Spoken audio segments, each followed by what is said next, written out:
Greetings, I'm Frank Skurlock, host of The Spirit of New Orleans, a new TV show that covers different issues affecting the wonderful city of New Orleans. I'm also a candidate for mayor for this wonderful city, and over the next few weeks we're going to be explaining a platform that will help take this city from where it currently is, somewhere near the bottom, hopefully going to turn around and send it to the top.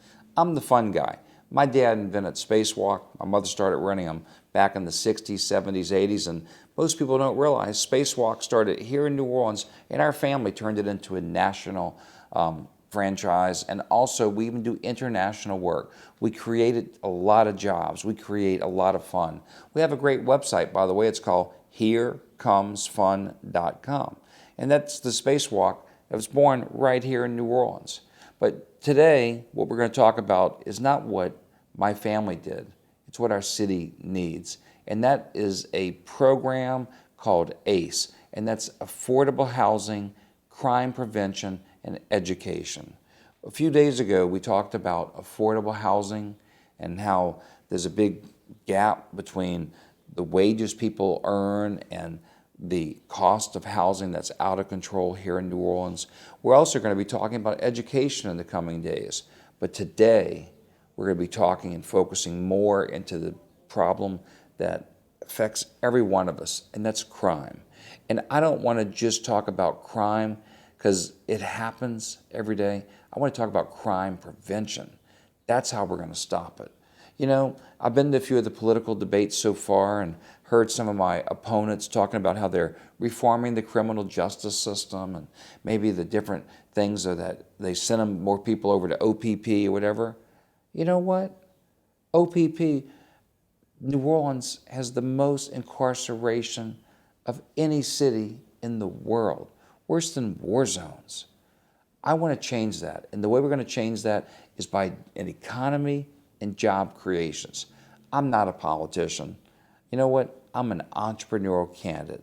It's all about creating jobs. It's about creating fun. My passion, in addition to Spacewalk, has been reopening the Jazzland theme park in New Orleans East. We believe within 3 years, once we're given authority to do that, my entertainment company, SkurlockEntertainment.com, we can create in excess of over 10,000 jobs and well over 1 million tours a year. Just think what that would do. But you know what? That will never happen unless we control our crime. After the commercial break, we're going to come back and talk with a special guest who's going to help us tell us how we're going to make New Orleans safe again.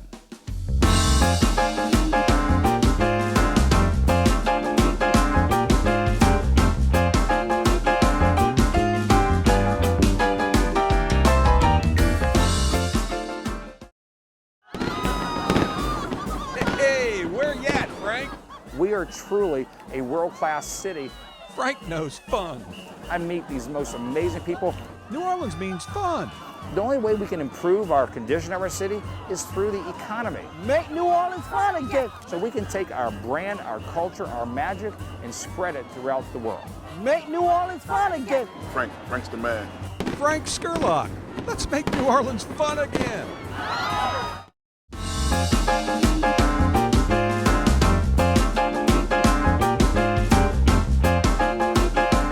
Hey, I'm Frank Skurlock, and you're watching The Spirit of New Orleans. Today we're going to talk about that crime. We've got to do something about it. And I have a special guest, Ricky Entwistle. Thanks for joining our program, Ricky. Thank you. Tell me about what your thoughts on crime, what you've done in the past, what you'd like to see done in the future. Well, my thoughts on crime in New Orleans is definitely that it needs to be handled in the appropriate fashion with aggressive policing and also with strengthening the police department and letting the criminals know that they do not have the upper hand anymore. And once we can show them and let them know that, then we can start making some forward progress. My background specifically is not in law enforcement, but I know so much about the crime and law enforcement because I've had prior family members who were police and have a lot of friends in law enforcement on the local and federal levels. Well, you look like a pretty tough guy, if you ask me. I mean, I don't think you take too much for granted that you're going to take matters in your own hands, I think. Pretty much. You know, That's pretty much what I do. You know, whenever I see something going on, I always make sure to call. A lot of citizens these days do not want to call. They don't want to bother. They may think that there's no reason to call. But if you see a crime occurring, you should. I agree with you. I know some people say, call the police. I said, no, they're not going to do anything. And I think that's just the point. We got to document everything. Sadly, I don't know if you happen to see, I was arrested during the monument issue over at Jefferson Davis. I saw that video numerous times. It was crazy. Yeah. And sadly, it was purported that I was a protester. I'm a candidate for mayor of this city. I was not a protester. As a matter of fact, I was actually a peacemaker, and that was what was really crazy at that event. As a candidate for mayor, I need to hear from everybody, the good and the bad. I'll tell you, I'll kind of do this backwards. They ended up arresting me, taking me to Orleans Parish Prison, and I met a lot of prisoners. And most people said, man, that must have been a horrible experience. I got to tell you, with the exception of the bologna sandwich, it was an amazing time that I had there. I met some amazing people, and every one of those people in that prison, you know what they had? They had a heart and a soul, and I listened to them. I wanted to know who I was hanging with, why they were there, and I saw so many repeat offenders. They're wearing these orange jumpsuit, and some people have an X2, X3, X4, 5. They've been in there 5 times, repeat offenders, just like it's a cycle. And that's got to stop. We got to break this chain. So I want to just clarify before we jump into some opportunities to correct it, is what happened at the monument. I interviewed the people that wanted to preserve the monuments, and also interviewed the people that wanted to take them down. Now, the take them down people, they were actually sitting at a bar over there called the Holy Ground. They were getting pretty wound up, drinking some beer and some other stuff. And the other people were by the energy place on the other side. And, you know, I was talking to them back and forth, and they told me that basically they were starting to curse each other out and throw things at each other. And it was getting to be really unruly. And what I did as a concerned citizen, I called 911 and I asked for police to come out I could say, they're getting ready to have a fight. Let's stop this. And so, you know what the police said on the other end of the phone? They said the police are already there. And I walked up to them. And sadly, instead of addressing me, they arrested me. And ignored you, yeah. They ignored me. And, you know, I looked at those police officers because it can easily be misinterpreted that maybe I was doing something against them. I got to tell you, when I saw them, my heart went out for those guys every day. They put on a vest. They've taken an oath to protect and serve. And sadly, somebody did something along the way to them to almost disrespect our own police department. I don't know if it's, first off, I believe they're substantially underpaid. I think they're incredibly overworked.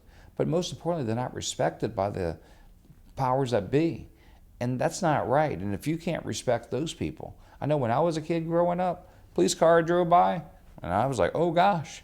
I was told a little funny story about me when I was a kid. When a hurricane was coming, I took a garden hose and put water in our car, thinking we had to have fuel to leave. I didn't know that cars didn't run on water. I was so young. But a policeman stopped at our house, and I haven't seen a policeman making rounds in streets in ever. How are we going to change all this?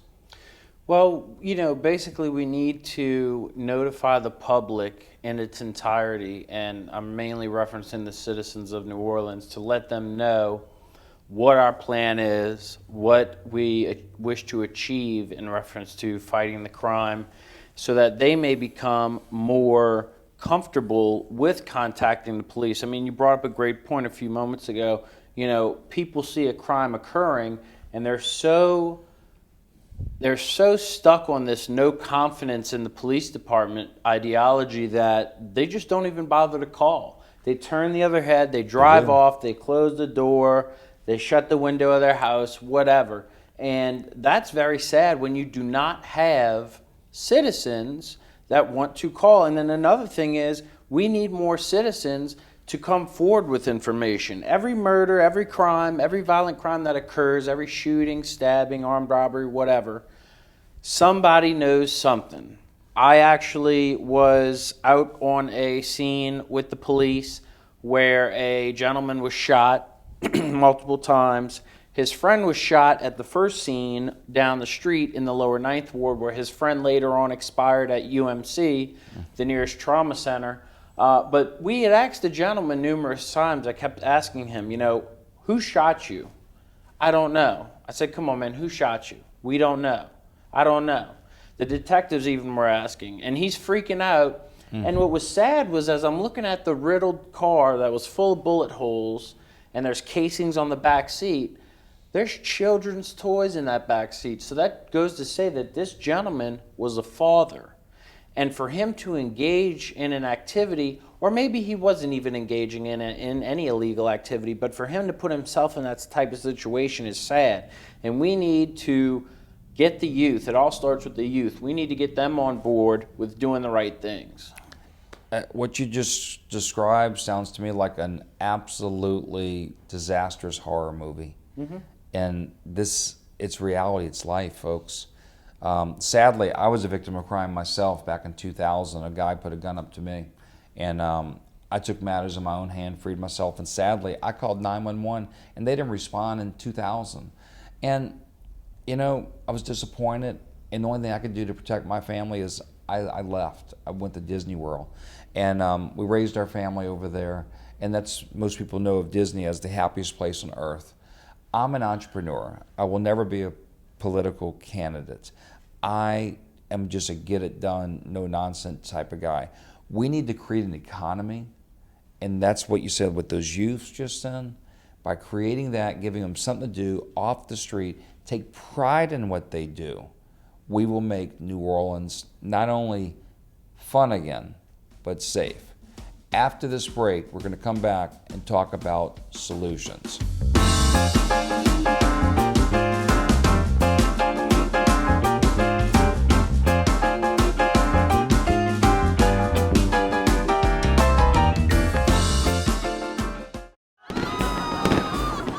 Hey, where you at, Frank? We are truly a world-class city. Frank knows fun. I meet these most amazing people. New Orleans means fun. The only way we can improve our condition of our city is through the economy. Make New Orleans fun again. So we can take our brand, our culture, our magic, and spread it throughout the world. Make New Orleans fun again. Frank's the man. Frank Skurlock. Let's make New Orleans fun again.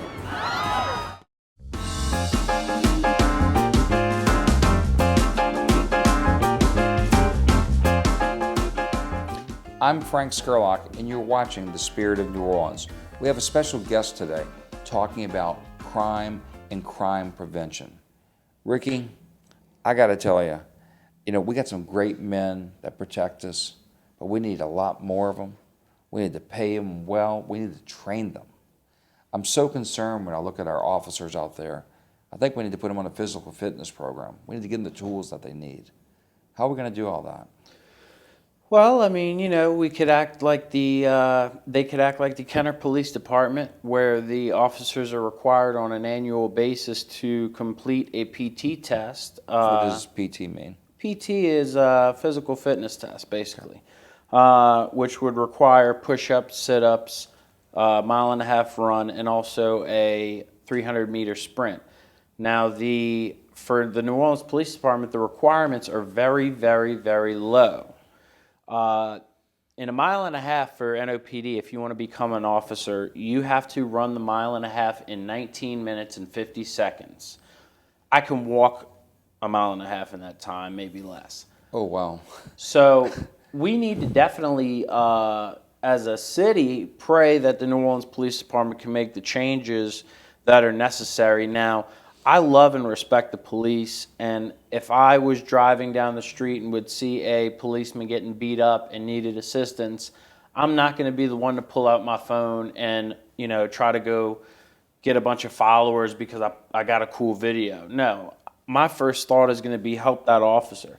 So we need more citizens like that. We need people like when the gentleman was shot outside of the Omni Hotel recently by the security guard that was working over there in the French Quarter. They had about 12 people surrounding them as they both were wrestling on the ground fighting. And instead of intervening like good citizens should do, all of them were on their phones taking video. They wanted to document the incident as opposed to helping. And if they would have helped prior to the shots being fired, that gentleman who sustained the gunshots would have never been shot. And the security guard would have never had to discharge his firearm. So, we need to change the way people think. We need to change a lot of things. But at the same time, we also need to hold the New Orleans Police Department accountable. You mentioned about how you were being ignored at the Jeff Davis Monument. I myself was out there as well. And I was being ignored along with several other people, as numerous pro-monument people were being battered and assaulted. And I went to the sergeant of the 1st District Crime Task Force, who I know, and I asked him, I said, "Sarge, this woman just slapped me in the face with a poster." I said, "It's not a big deal to me. I could brush it off, but are you going to take any action?" I said, wow. They have a homeless woman, a handicapped woman, just had a glass bottle thrown at her. Are y'all going to intervene? And you know what that officer told me? "I'm sorry, sir, but we're on a stand-down order from our lieutenant and our commander. We cannot take action." I hear that not only at the monument issue, but I hear that pretty much every day on the phone calls that I make. In the French Quarter where I live, I go into the precinct there. I've brought in people that need assistance, and they don't want to take a report. I actually was involved in an issue one time on Bourbon Street where somebody actually punched me, so I called 911. They actually issued me a citation for criminal trespassing on Bourbon Street. It was like total reverse. They try to chase it away.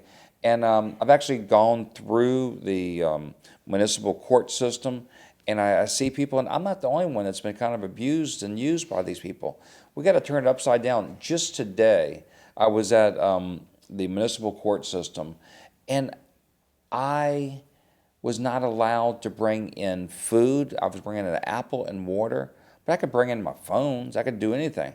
They got it all backwards. When I got arrested, put in a police car, they didn't give me water for 3 hours, and I had dry mouth.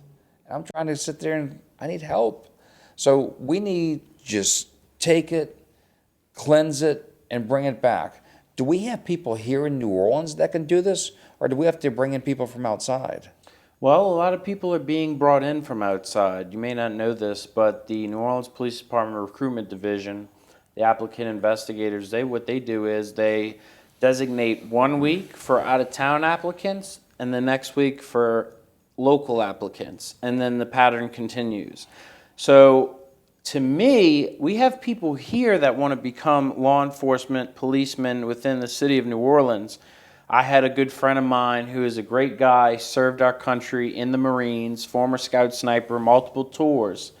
No background of any sort in reference to a bad background. Denied employment by the New Orleans Police Department. Why? I have no clue. But at the same time, these people that are being brought in from out of state, from up north or whatever, wherever they're from, they don't know the city. They haven't grown up here. They don't know what type of beast that they're entering. And a lot of the tourists come here with the same thing. They don't understand what's going on. I have to explain to them, and I always tell them, look, keep in mind, I want you to have a great time here, and you can, but know what is going on. You want to hear a tragedy I learned just this weekend? I was walking Jackson Square, and 2 mature tourists, about in the mid-50s, walked up, and they asked me that word you just said, time. They said, "What time is it?" And I took out my cell phone, and I showed it to them. And you know what? I asked them, "Where's your phones?" And they go, "Oh, we were told not to bring our phones to the French Quarter. We're going to be pickpocketed, or we're going to have our wallets stolen." Mm-hmm. And that's our tourist gym down there. We got to stop this. So, folks, we got to turn this around, and we're going to start at the backside of the ACE program. That's the education for the kids. It's the education for the teens. In our school systems, we don't have any trade schools anymore. They just took the trades just right out. They're doing silly things. We got to find opportunities for these kids. We got NORD. That we have a lot of great police officers, but sadly, I see they give out their energy, then they just kind of say, "Well, nobody else cares." How are we going to create a level of care there?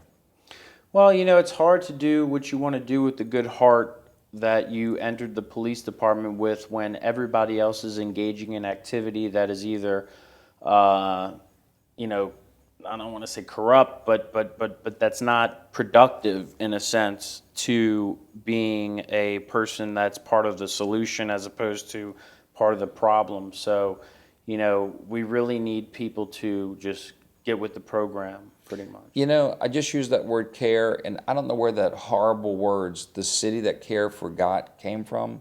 But as mayor, I want to remove that. And after this break, we're going to come back and we're going to figure out how to get rid of that and make New Orleans the city that cares. See you after the break.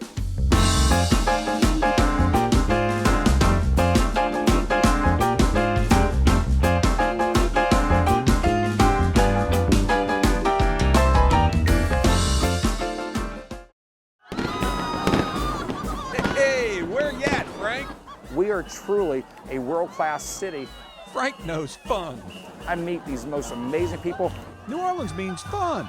The only way we can improve our condition of our city is through the economy. Make New Orleans fun again. So we can take our brand, our culture, our magic, and spread it throughout the world. Make New Orleans fun again. Frank's the man. Frank Skurlock. Let's make New Orleans fun again.